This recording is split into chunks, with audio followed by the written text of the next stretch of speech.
The next thing I want to talk about within the context of data integrity within MVC4 applications is hashing passwords for storage.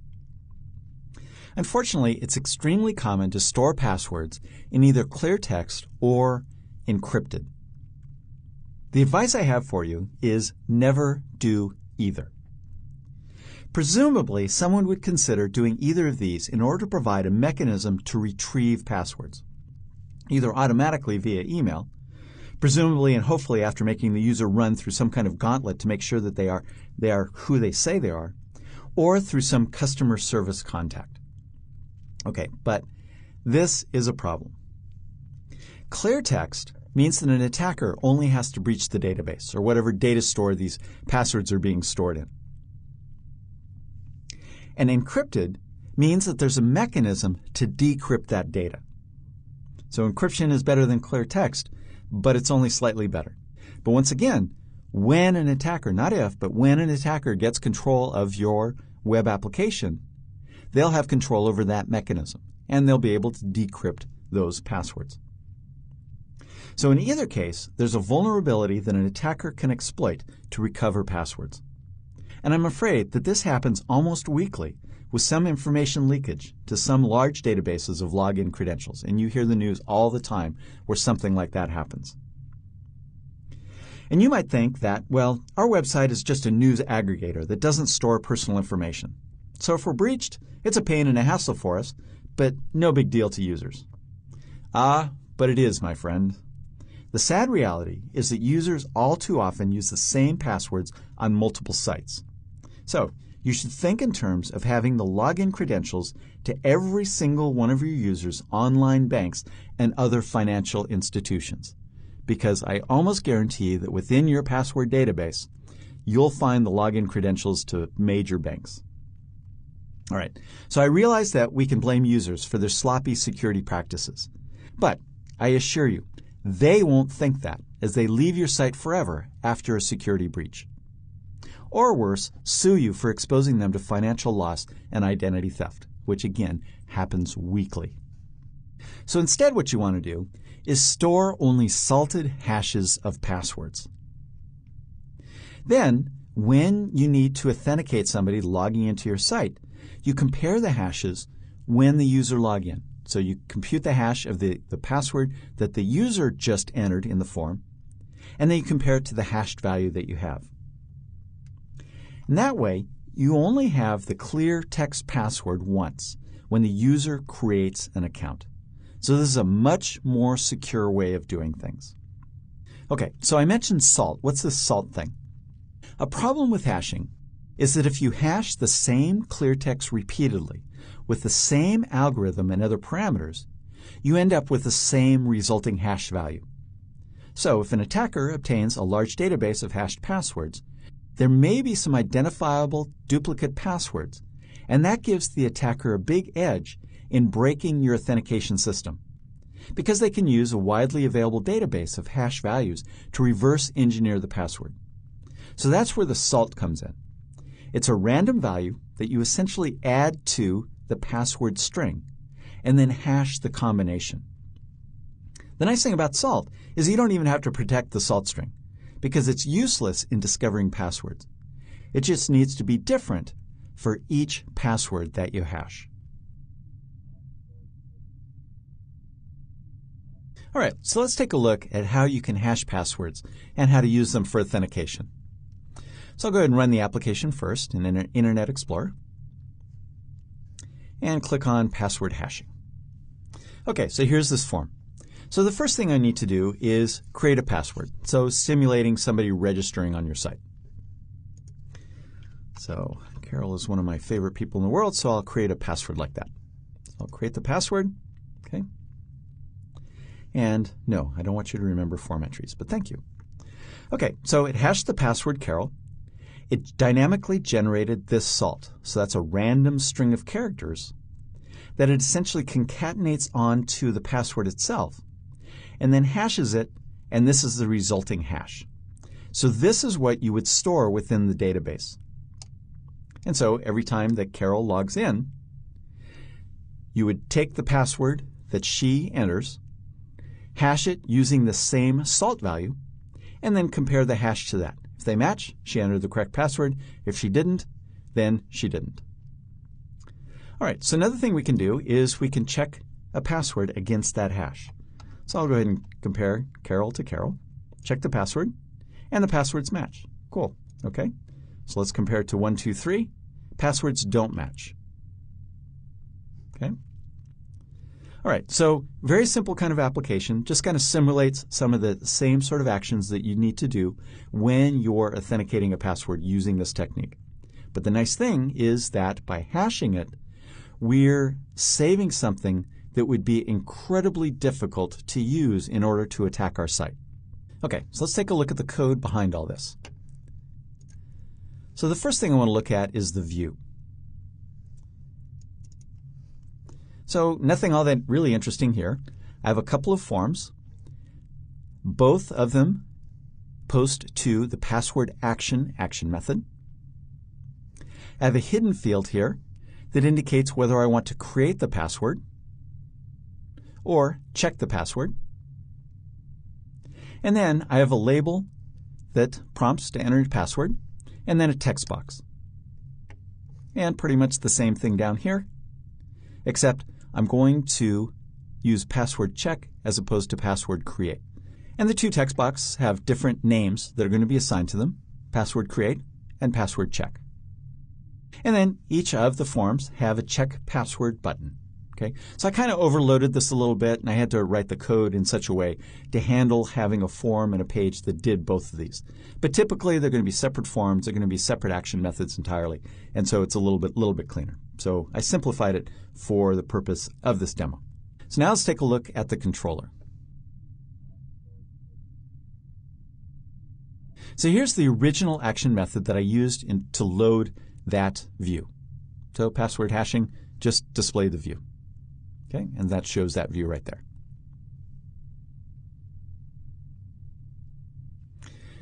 Okay, so here's where all the action is password action.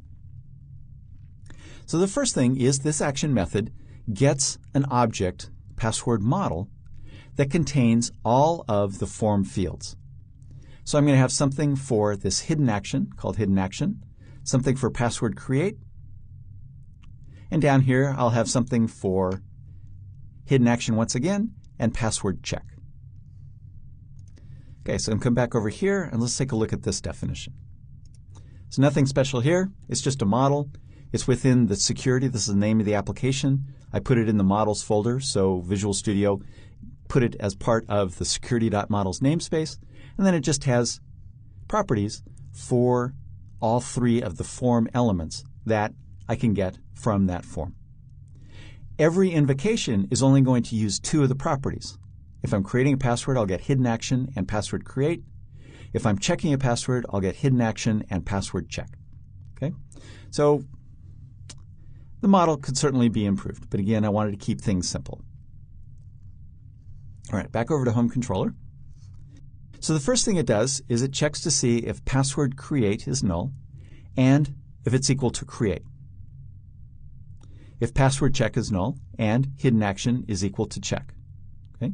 That just means that the user didn't enter the password either in the create or the check text box. And so I'm going to view a message, please enter a password to do whatever the user just tried to do. Okay, so just a little bit of checking to make sure that we get a password. All right, then otherwise, if the hidden action is create, going to create this salted hash. All right, so I'm going to take a look at that code after we look at this. But all it's doing is I'm going to pass in the password that they want to create, which is in the password create property of this password object. Then I use this custom salted hash class, new it up, and I have an instance of it right there.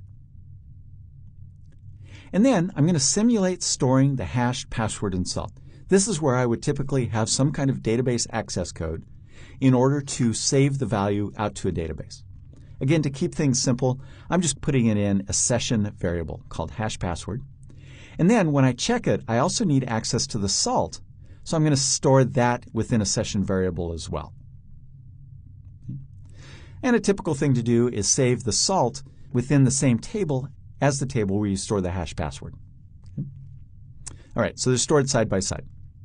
And then I'm going to create the message that says hash the password, whatever, with the salt, display the salt, and it displays that hash value.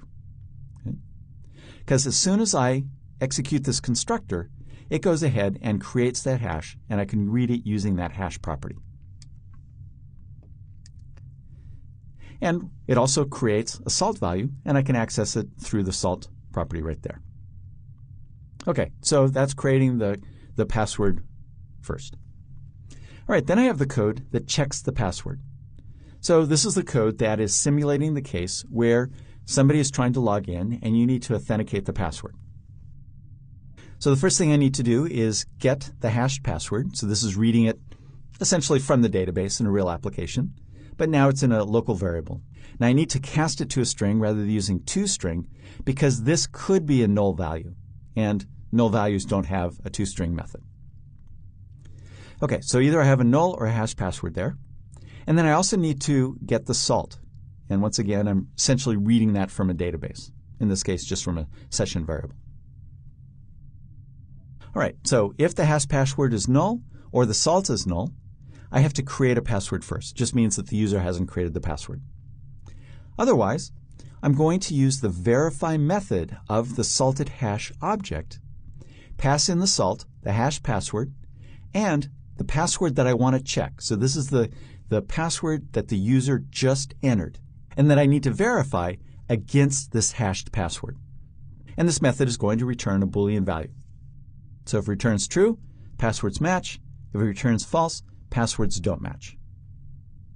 And then, no matter what happens, I return the password hashing view.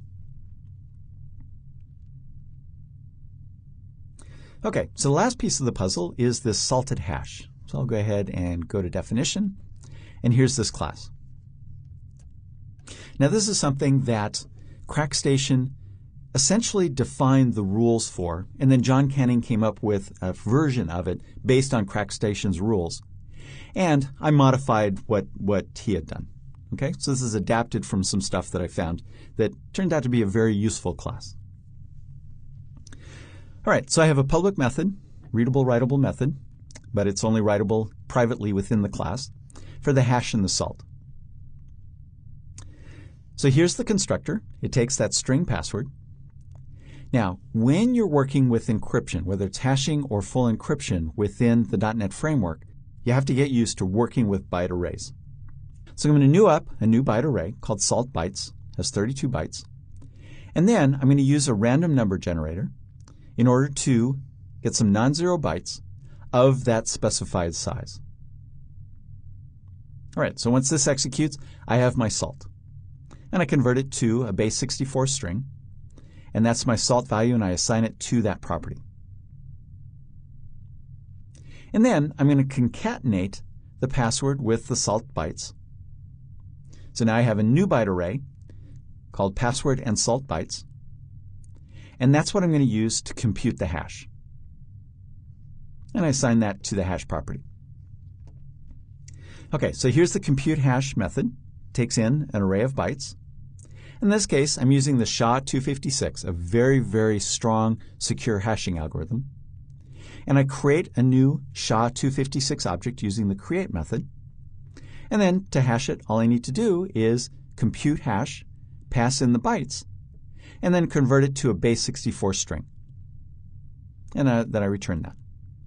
And that's assigned again to that hash property. All right, so here's the concat method. This is a private method. So this is static because it has to be able to be called from a static method here. I'll talk more about that in just a second. And this is static as well. Okay, so it takes the password and then the byte array that is the salt. And then it gets the bytes from the password, essentially creates another byte array. And then it concatenates password bytes and salt bytes, and then converts that to an array. And so I get a byte array back. Okay, so then the last piece is this verify method that returns the Boolean true or false based on whether or not the hashes match. Pass in the salt, the hash, and the password. So this is a static method so that you can call it on the class type itself. You don't need an instance of the class in order to call this method. All right, so I once again convert the salt to a byte array. I concatenate together, essentially doing the same process that I used in order to compute the hash. So I'm concatenating those two together. I get another byte array. And then I compute the hash on that. And that's the hash attempt. And then I just compare the two. So this is the hash based on the password that the user just entered. And this is the hash that I had stored in the database, or in our case, the session variable. So as you can see, the code for hashing is a little on the complicated side, but it's really not all that bad. If you're going to do it a lot, the best thing to do is to encapsulate it within this kind of a class. And then it makes it very easy and makes it very reusable.